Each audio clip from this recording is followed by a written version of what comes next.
Chaque matin, à l'heure d'ouverture du marché d'Avignon, les étals sont pleins, prêts à combler les besoins et les désirs des consommateurs. Mais ici, comme partout ailleurs, qui s'en doute? La plupart des fruits et légumes que nous consommons quotidiennement dépendent des insectes, et particulièrement des abeilles, qui assurent leur reproduction par pollinisation. C'est d'ailleurs le cas pour 70% des espèces cultivées, soit en poids plus du tiers de la production agricole destinée à l'alimentation humaine. Et jusqu'ici, personne ne s'en était vraiment préoccupé. Il en va de même pour ces magnifiques champs de tournesol de la Drôme provençale, destinés à la production de semences. Là aussi, les abeilles accomplissent leur obscur travail de pollinisation dans l'indifférence quasi générale. Tout allait donc très bien, jusqu'à ce que l'on s'aperçoive ces dernières années du déclin progressif des populations d'abeilles et de ses conséquences potentielles sur la production agricole et donc sur l'alimentation humaine.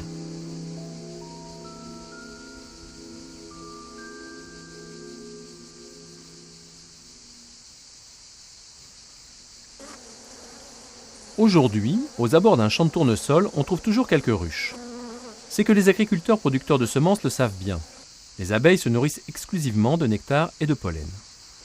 En butinant le nectar et le pollen des lignées mâles de tournesol, qui seuls sont pourvus de pollen, les abeilles s'enduisent le corps de grains de pollen.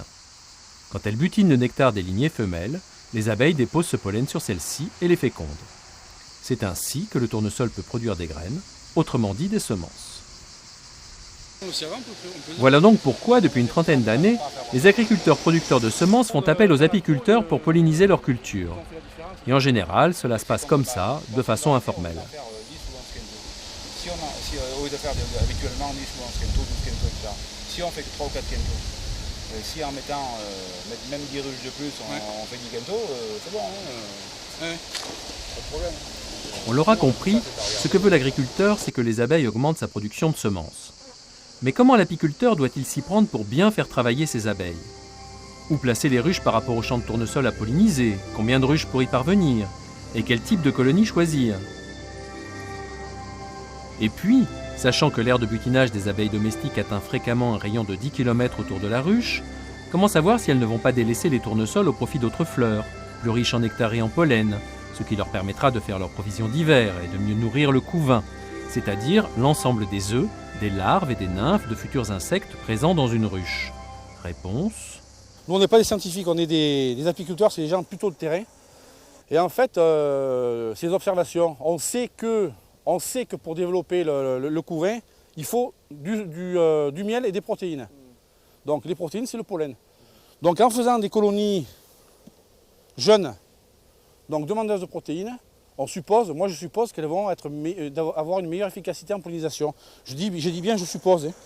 Je ne suis pas scientifique. Alors ça serait intéressant par contre de savoir qu'est-ce que c'est comme pollen, parce qu'apparemment, apparemment c'est pas du tournesol qu'elle ramasse. Hein. Non. Non, mais c'est jaune clair. Parce que le savoir ancestral des apiculteurs ne suffit pas, les producteurs de semences ont décidé de faire appel à un laboratoire de l'INRA d'Avignon, spécialisé dans l'étude de l'impact des abeilles sur les productions végétales. Avec pour mission d'observer et de comprendre ce qui se passe réellement entre les abeilles et ce que l'on appelle communément une fleur de tournesol, qui n'est pas une fleur mais une inflorescence, un capitule composé de plusieurs centaines de petites fleurs, appelées fleurons. Plus précisément, il s'agit d'analyser le lien entre d'une part la faune pollinisatrice, son abondance et sa diversité, et d'autre part son activité pollinisatrice et le rendement et la qualité des graines. Encore, reviens, elle est redescendue. Pour y parvenir, les chercheurs ont mis au point un prototype inattendu, un système de vidéosurveillance de l'activité de butinage des abeilles.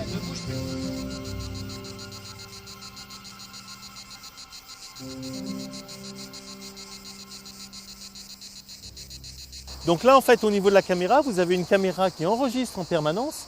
Et l'originalité du système, et ce qui fait en fait que c'est possible, parce que sans ça, ce serait une quantité d'enregistrement absolument énorme, c'est que la caméra ne se déclenche que quand il y a une visite au niveau de la fleur, et dans le cas du tournesol, du capitule. Donc on a une séquence avec toutes les visites, les unes derrière les autres. On a l'heure de la visite, on a la durée de la visite, et on a bien sûr l'insecte qui visitait le capitule. C'est une abeille domestique ou un autre type d'abeille. C'est ça que l'on dépouille et que l'on va mettre en relation avec la production de ce capitule. Déjà en 2007, les chercheurs de l'INRA ont mis au point une expérience permettant de mesurer l'autopollinisation passive, c'est-à-dire la pollinisation par la plante elle-même en ensachant des capitules de tournesol dans des sachets en plastique hydrophile.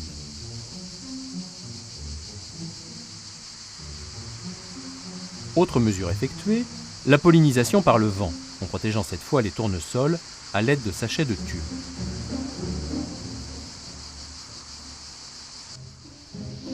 Les chercheurs ont pu prouver que dans ces deux cas, le rendement grainier était quasi nul comparé à la pollinisation par les abeilles. Mais cette fois, la mesure est beaucoup plus précise. Avec le système de caméra en vidéosurveillance, on peut aller beaucoup plus loin et être beaucoup plus précis pour mesurer le butinage. Dire qui visite un capitule pendant combien de temps. Et en même temps, regarder au niveau de ce capitule, si on l'en sache avant et après la prise de vue, qui a butiné, quels sont les fleurons qui vont donner une graine, quels sont ceux qui ne donneront pas de graine, et regarder au niveau des stigmates la charge en pollen. Donc vraiment aller très précisément au niveau du fleuron et faire le lien entre le butinage d'une abeille, le butinage de plusieurs abeilles en interaction, et puis la charge de pollen déposée, la fructification et la production de graines.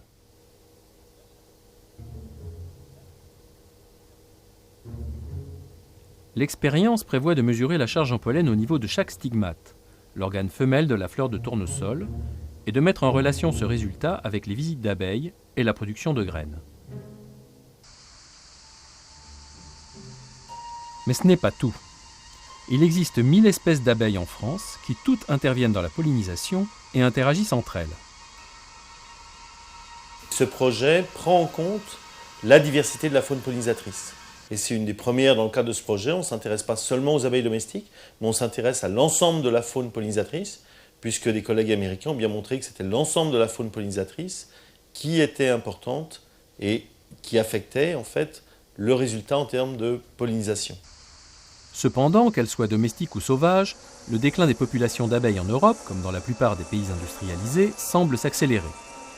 Les facteurs responsables de cette régression sont multiples et associés. Monoculture, disparition des zones d'habitat des abeilles sauvages, raréfaction des fleurs qui fournissent nectar et pollen, maladies, parasites et bien sûr pesticides. Est-ce à dire, puisque les agriculteurs semblent se préoccuper de leur disparition, que les abeilles n'ont plus à craindre ces pesticides? Il ne faut pas se leurrer, la plupart des établissements producteurs de semences sont des grandes firmes multinationales qui sont aussi extrêmement actives sur le marché des produits phytosanitaires. Bon, ils ne vont pas arrêter de faire des pesticides du jour au lendemain. D'ailleurs, on ne pourrait pas produire toute la nourriture dont on a besoin dans le monde actuellement sans les pesticides. Mais au moins, il y aura une prise de conscience sur l'impact que peuvent avoir la mauvaise utilisation de ces produits ou l'utilisation de mauvais produits sur la faune pollinisatrice, non plus dans l'absolu, mais de façon très pratique sur leurs propres produits, sur leur propre production. Donc par ce biais-là, oui, je pense qu'il peut y avoir un impact extrêmement important. Est-il vraiment indispensable que les abeilles domestiques butinent le tournesol? Ou bien est-ce que la faune sauvage suffirait? Et quel est l'effectif minimum d'abeilles nécessaire pour obtenir une bonne pollinisation? Autres interrogations. Pourquoi certaines lignées femelles de tournesol sont-elles moins visitées que les mâles? Y a-t-il un manque de production de nectar lié à la variété elle-même? Est-ce plutôt lié à la météo? À l'espèce d'abeille? Paradoxalement, c'est peut-être en répondant à ces questions très concrètes, directement liées à des enjeux économiques, que l'on parviendra à résoudre le problème de la disparition des abeilles.